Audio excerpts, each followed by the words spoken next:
اللہ والحمد للہ والصلاة والسلام علی رسول اللہ اما بعد۔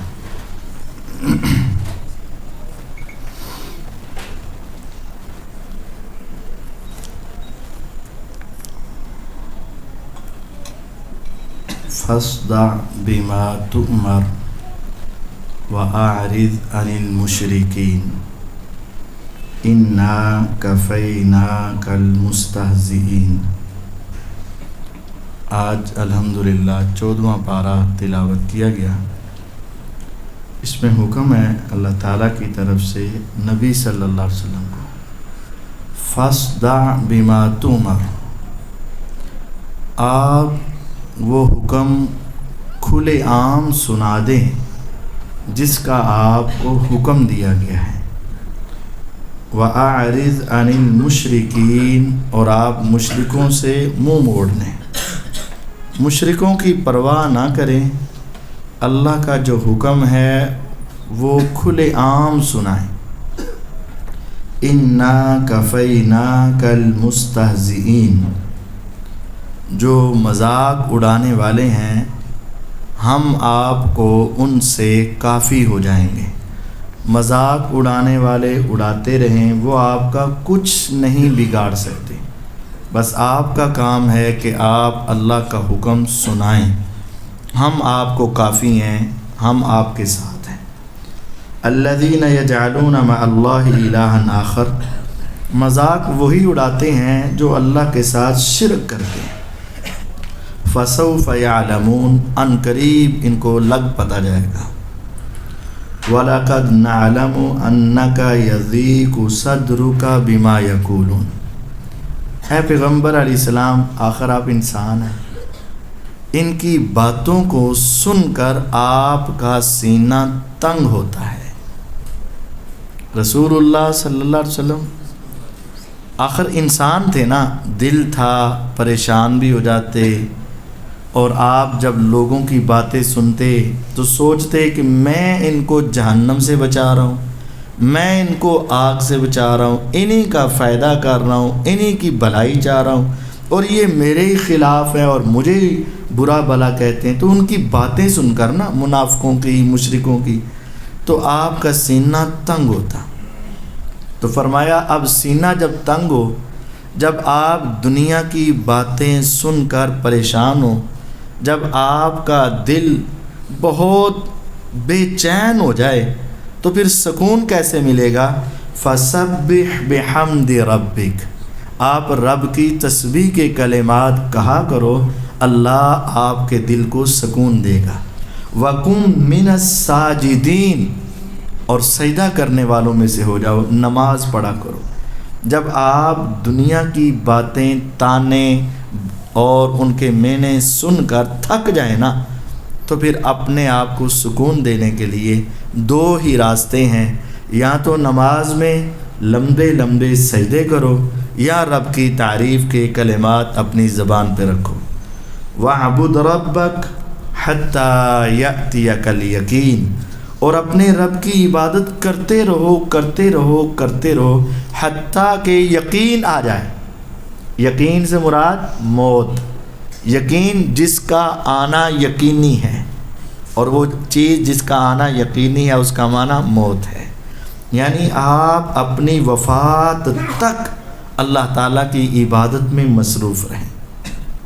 اللہ رب العزت نے پھر اپنی پیدا کردہ نعمتیں جو انسانوں کے لیے ہیں ان کا ذکر کیا، تو فرمایا وَالْأَنْعَامَ خَلَقَهَا، یہ جانور تو اللہ نے پیدا کیے ہیں۔ لَكُمْ فِيهَا دِفْءٌ وَمَنَافِعُ وَمِنْهَا تَأْكُلُونَ، تمہارے لیے اس میں گرمائش ہے، ان کے چمڑے اترتے ہیں تو تمہاری جیکٹیں بن جاتی ہیں، اور تم اس کو بیچتے ہو تو منافع کرتے ہو، اگر تم اس کو ذبح کر لو تو تم اسے کھا لیتے ہو۔ وَلَكُمْ فِيهَا جَمَالٌ، اور تمہاری بڑی خوبصورتی ہوتی ہے۔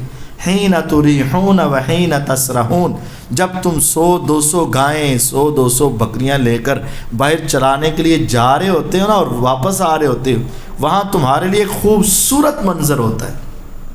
وَتَحْمِلُ أَثْقَالَكُمْ إِلَى بَلَدٍ لَمْ تَكُونُوا بَالِغِيهِ، اور وہ تمہارا بوجھ اٹھا کر ایسے علاقوں تک پہنچ جاتے ہیں جہاں تم اپنے آپ کو سامان اٹھا کر لے جانا چاہو نا تو نہیں پہنچ سکتے. ہاں بہت مشقت ہو تمہیں. آپ دیکھ لیں جانور، خچر، گدھا اور گھوڑا، یہ ہمارا کتنا سامان آج کے دور میں بھی، اور پہاڑی علاقوں میں تو خصوصاً آج بھی گدھے اور خچر چل رہے ہیں اور وہاں تک سامان لے جاتے ہیں، انسان سوچتا ہی رہ جاتا ہے. تو فرمایا یہ تمہارے لیے اللہ نے پیدا کیے. ان ربکم لرؤوف الرحیم، یہ تمہارا رب بہت شفقت کرنے والا مہربان ہے. اتنا طاقتور گھوڑا تمہارے تابع کر دیا، اونٹ تمہارے تابع کر دیا، گدھا وہ تو بیچارہ سمجھا ہی اس لیے جاتا ہے کہ پیدا ہی تمہارے بوجھ اٹھانے کے لیے ہوا ہے، اور پھر تم اپنا غصہ بھی اس پہ پورا نکالتے. یہ تمہارے رب نے تمہارے لیے بڑی نعمتیں دی ہیں. والخیل والبغال والحمیر لترکبوها وزینہ، گھوڑا، خچر، گدھا تمہاری سواری اور زینت کے لیے. وَيَخْلُقُ مَا لَا تَعْلَمُونَ، اور وہ پیدا کرتا رہے گا جو تم نہیں جانتے. اللہ تعالیٰ تمہارے لیے ایسی چیزیں بناتا رہے گا، اور یہ آج تک ایسی تخلیقات ہوتی ہیں، ایسی ایجادات جاری ہیں جن کا انسان تصور بھی نہیں کر سکتا. پھر اللہ رب العزت نے فرمایا وَالَّذِينَ يَدْعُونَ مِن دُونِ اللَّهِ لَا يَخْلُقُونَ شَيْئًا، جن کو یہ اللہ کو چھوڑ کر پکارتے ہیں نا، اللہ کے سوا جن کو پکارتے ہیں، لا يخلقون شیئا، یہ تو کچھ بھی پیدا نہیں کرتے. وَهُمْ يُخْلَقُونَ، الٹا ان کو پیدا کیا گیا ہے.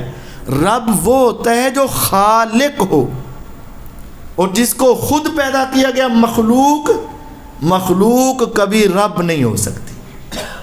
جن کو یہ پکارتے ہیں اللہ کے سوا، انہوں نے تو کچھ بھی پیدا نہیں کیا، وہ تو خود پیدا کیے گئے. اموات، مردے ہیں، غیر احیاء، زندہ نہیں ہے. جو مردہ ہے وہ زندہ نہیں، جو زندہ ہے وہ مردہ نہیں. مردے اور زندے کا فرق ہے. مردہ اعضاء مکمل ہیں لیکن کام نہیں کرتے، زندہ اعضاء ہیں اور کام کرتے ہیں. آنکھیں دیکھتی ہیں، کان سنتے ہیں، زبان بولتی ہے، ہاتھ پکڑتے ہیں، پاؤں چلتے ہیں، دل دھڑکتا ہے، زبان، سب کچھ ہے. مردے اور زندے فرق ہے. جن کو یہ پکارتے ہیں نا وہ تو سارے مردہ ہیں، زندہ ہے ہی نہیں. وَمَا يَشْعُرُونَ أَيَّانَ يُبْعَثُونَ، ان کو تو اتنا نہیں پتا کہ ان کو اٹھایا کب جائے گا. یہ بتوں کی بات نہیں ہو رہی، بتوں کو بھی دوبارہ زندہ کیا جائے گا نہیں، یہ انسانوں کی بات ہو رہی ہے. یہ مردہ ہیں، بت کو مردہ نہیں کہتے، بت کو بے جان کہتے ہیں. یہ مردہ ہیں، زندہ نہیں ہیں. ان کو نہیں پتا کہ ان کو قیامت کے روز کب اٹھایا جائے گا، قیامت کب آئے گی، نہیں پتا ان کو. تو جب ان کو اپنے حالات کا علم نہیں، تم ان کو پکار دے. یاد رکھو الہکم الہ واحد، تمہارا معبود صرف ایک معبود ہے.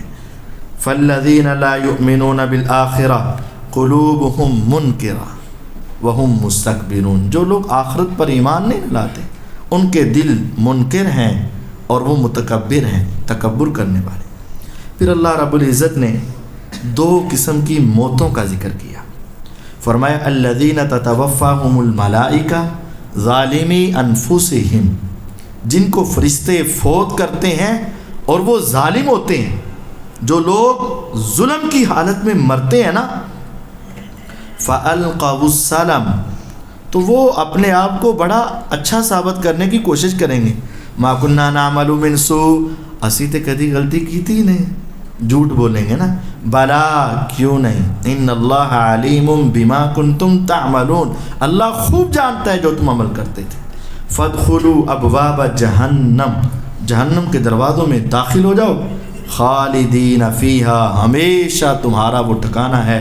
فلبئس مثوى المتکبرین، تکبر کرنے والوں کا برا ٹھکانہ ہے. وقیل للذین اتقوا، اور پوچھا جاتا ہے متقی لوگوں سے، ماذا انزل ربکم، تمہارے رب نے کیا نازل کیا؟ وہ کہتے ہیں خیرات، رب نے جو بھی نازل کیا وہ خیر ہی خیر ہے. للذین احسنوا فی ہذہ الدنیا حسنہ، جو اچھے اعمال کرتے ہیں ان کے لیے اس دنیا میں بھی اچھا بدلہ ہے. اور آخرت کا گھر تو دنیا سے بھی بہتر ہے۔ وَلَنِعْمَ دَارُ الْمُتَّقِينَ، متقیوں کا گھر تو سب سے اچھا ہے۔ جنات عدن يدخلونها، ہمیشہ کی جنتوں میں وہ داخل ہوں گے جن کے نیچے نہریں جاری ہیں، اور ان کے لیے ان جنتوں میں وہ کچھ ہے جو وہ چاہیں گے۔ اور اللہ متقی لوگوں کو اسی طرح کا بدلہ دیتا ہے۔ وہ لوگ جن کو فرشتے فوت کرتے ہیں اور وہ اعمال کی اچھی کیفیت میں ہوتے ہیں تو فرشتے آ کر کہتے ہیں سلام علیکم۔ فرشتہ، موت کا فرشتہ آ کر ڈراتا نہیں ہے اسے، آ کر اسے سلام پیش کرتا ہے، کہتے ہیں سلام علیکم ادخلوا الجنہ بما کنتم تعملون، تم جنت میں داخل ہو جاؤ۔ کیوں؟ کیونکہ تم اپنے نیک اعمال کرتے تھے، ان نیک اعمال کی وجہ سے تم اللہ کی جنت میں داخل ہو جاؤ۔ اللہ رب العزت نے پھر آگے انسان پر اس سورۃ نحل میں اکثر اللہ تعالیٰ کے احسانات، انعامات اور اللہ تعالیٰ نے جو رحمتیں انسانوں پر کی اسی کا ذکر ہے۔ فرمایا وَإِنَّ لَكُمْ فِي الْأَنْعَامِ لَعِبْرَةً، جانوروں میں تمہارے لیے بہت بڑی نصیحت ہے۔ کیسے؟ نُسْقِيكُم مِّمَّا فِي بُطُونِهِ مِن بَيْنِ فَرْثٍ وَدَمٍ لَبَنًا خَالِصًا سَائِغًا لِلشَّارِبِينَ، کہ ہم تمہارے لیے، دیکھو تصور کرو، جانور ہیں، کبھی خشک چارہ کھاتا ہے، کبھی سبز چارہ کھاتا ہے، کبھی وہ اناج دانے سا کھاتا ہے، دانہ دن کا کھاتا ہے، تو ہم اس کے پیٹ میں خون بھی ہے، پیشاب بھی ہے، گوبر بھی ہے، ان کے درمیان سے سفید رنگ کا خالص دودھ تمہیں عطا کر دیتے ہیں۔ اس کا چارہ کس کلر کا بھی ہو، کس موسم کا ہو، لیکن آپ غور کریں اگر وہی چارہ منہ میں جاتا ہے تو اس کے پیشاب کا کلر اور ہے، گوبر کا کلر اور ہے، خون کا کلر اور ہے، اور دودھ کا کلر اور ہے۔ یہ سارا اندر اللہ نے کیسا نظام بنا رکھا ہے، کیسی کیسی مشینری فٹ کر رکھی ہے کہ وہ اس کے درمیان سے کبھی ایسا نہیں ہوا کہ گوبر میں دودھ آ جائے، دودھ میں گوبر آ جائے، پیشاب میں خون آ جائے، خون ایسا۔ ہاں بیماری الگ چیز ہے، لیکن عام حالت یہ اللہ رب العزت کا بہت بڑا انسان کے لیے انعام اور احسان ہے۔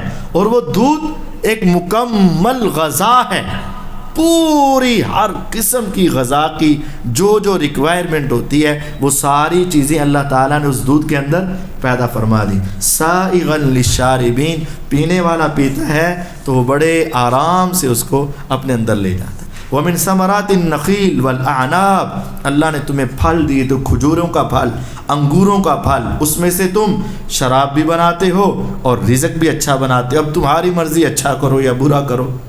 اور اللہ تعالیٰ نے مکھی، شہد کی مکھی کے ذہن میں بات ڈال دی، ان اتخذی من الجبال بیوتا، پہاڑوں میں اپنے چھتے لگا، ومن الشجر، درختوں پر اپنے چھتے لگا، ومما یعرشون، اور جو انہوں نے بیلیں باندھ رکھی ہیں، بیل انگور کی وغیرہ، ان کے اوپر اپنے چھتے لگا۔ ثم کلی من کل الثمرات، پھر تو ہر قسم کے پھلوں کو رس چوس، فسلکی سبل ربک ذللا، اپنے رب کے بنائے ہوئے راستوں پر چل۔ ہم تو سڑکوں پر چلتے ہیں نا، یہ شہد کی مکھی کو بھی اللہ تعالیٰ نے ایسا اس کے چھوٹے سے دماغ میں ریڈار رکھا ہے، 9 کلومیٹر تک وہ راستہ یاد رکھتی ہے، 9 کلومیٹر تک اڑ رہی ہے، دائیں بائیں آگے پیچھے جا رہی ہے۔ یہ جو ہمیں پتہ ہے، باقی پتہ نہیں اللہ تعالیٰ اس کے دل میں، ذہن میں چھوٹا سا آپ پکڑے تو شاید اس کا ذہن اور اس کا دماغ آپ کے ہاتھ میں بھی پورا نہ آئے، اتنا سا ہے۔ اور اللہ تعالیٰ نے اسے کیا سمجھایا ہے، وہ چھتا لگاتی ہے نا، اس کے حصے ہیں، کہاں انہوں نے قضائے عادت کرنی وہ ایک الگ پورشن ہے، کہاں انہوں نے اپنا شہد بنانا ہے وہ الگ پورشن ہے ان کا، اس چھتے کے اندر، اور اس کا پورا نظام ہے۔ کچھ سیکورٹی والی مکھیاں ہیں، کچھ میل ہیں، کچھ فیمیل ہیں، اور ایک ان کی ملکہ ہے جس نے ساری نگرانی کرنی ہے. اور اگر کسی دوسرے لگے ہوئے چھتے کی مکھی آ گئی نا، تم تو کبھی پہچان ہی نہیں سکتے یہ مکھی کون سی ہے، کوئی فرق بھی ہے کہ نہیں. ان کو پتہ چلتا ہے اور اس کو بیٹھنے نہیں دیتے. یہ پورا ایک نظام ہے ان کا، اور کئی کلومیٹر تک پھیل کر ہر قسم کا رس چوس کر لا کر تمہارے لیے شہد بنا دیتی ہیں. فیہ شفاء للناس، فرمایا یخرج من بطونها شراب، اس کے منہ سے ایک پانی نکلتا ہے، مختلف الوان، رنگ ان کے مختلف ہوتے ہیں. فیہ شفاء للناس، اور اس میں لوگوں کے لیے شفا ہے. رب نے یہ شہد کی مکھی تمہارے لیے کتنا بڑا کارخانہ بنا دیا اور تمہارے لیے شفا کا ذریعہ بنا دیا. یہ اللہ نے تمہارے لیے بنایا. شہد کی مکھی اسی جگہ پر جا کر رس چوستی ہے. آپ نے دیکھا ہوگا پھلوں کے اوپر بیٹھی ہوتی، لیکن ان پھلوں کے پاس بسا اوقات بھیڑ پونڈ بھیڑ بھی بیٹھے ہوتے ہیں. شہد کی مکھی پیتی ہے، چوستی ہے تو شہد بنا دیتی ہے، اور بھیڑ وہاں سے چوستا ہے تو کیا بنا دیتا ہے؟ زہر بنا دیتا ہے، ڈنگ مارتا ہے. پھل ایک ہے، چوسنے والوں کی اپنی اپنی طبیعتیں ہیں، اپنی اپنی ڈیوٹیاں ہیں. ایک کام آپ بات کرتے ہیں، کچھ اس کا اچھا مطلب لے لیتے ہیں، کچھ اس کو سن کر غلط مطلب لے لیتے ہیں. یہ اپنی اپنی سوچ، اپنی اپنی فطرت ہے کہ کس نے زہریلا بننا ہے اور کس نے فائدہ مند بننا ہے. نبی کریم صلی اللہ علیہ وسلم نے شہد کی مکھی کو قتل کرنے سے منع کی ہے. اس کو مارنا حرام ہے، ہدہد کو مارنا حرام ہے، شہد کی مکھی کو مارنا حرام ہے، گناہ ہوتا ہے. یہ تمہارے فائدے کی چیز ہے. واللہ خلقکم ثم یتوفاکم، اللہ نے تمہیں پیدا کیا پھر وہی تمہیں فوت بھی کرے گا.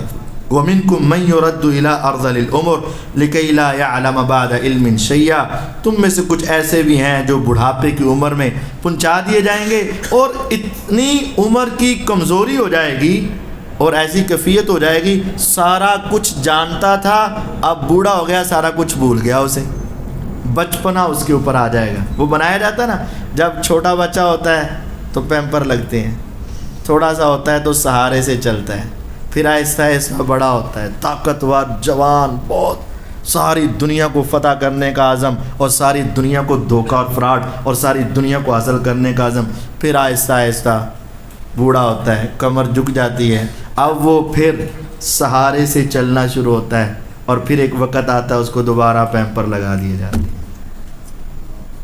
اور وہ بچپن میں تھا نا تو ایک چیز کو بار بار پوچھتا تھا، بابا یہ کیا ہے، بابا یہ کیا ہے، بابا یہ کیا ہے. 2 مرتبہ 4 مرتبہ 10 مرتبہ بھی بتا دیتے، پھر وہ پوچھتا تھا یہ کیا ہے. اور جب بڑھاپا آ جاتا ہے نا تو اس کو پھر چیزیں بھول جاتی ہیں. وہ تھوڑی دیر بعد بچوں سے پوچھتا ہے بیٹا یہ کیا ہے، بیٹا یہ بات ہو گئی ہے، بیٹا یہ کام ہو گیا ہے. لیکن اب فرق ہوتا ہے، جب وہ بچہ تھا ماں باپ اس کی باتوں کو سن کر خوشی سے جواب دیتے تھے، لیکن جب یہ بوڑھا ہو گیا اور اب وہی اولاد اب اس کی دوسری مرتبہ بات سن کر غصہ کر جاتی ہے. ایسا نہیں ہونا چاہیے. یہ اللہ تعالیٰ نے تمہیں پیدا کیا پھر فوت کرے گا. کچھ ایسے ہیں جو ارذل العمر میں پہنچا دیے جائیں گے اور پھر وہی کام ہوگا جس طرح بچپن میں آئے کچھ علم نہیں تھا، اب گئے تو کچھ بھی علم نہیں. ان اللہ علیم قدیر، میرا اللہ ہر چیز کو جاننے والا، ہر چیز پر قادر ہے. فلا تضربوا للہ الامثال، اللہ کے لیے مثالیں بیان نہ کرو. ان اللہ یعلم وانتم لا تعلمون، اللہ جانتا ہے تم نہیں جانتے.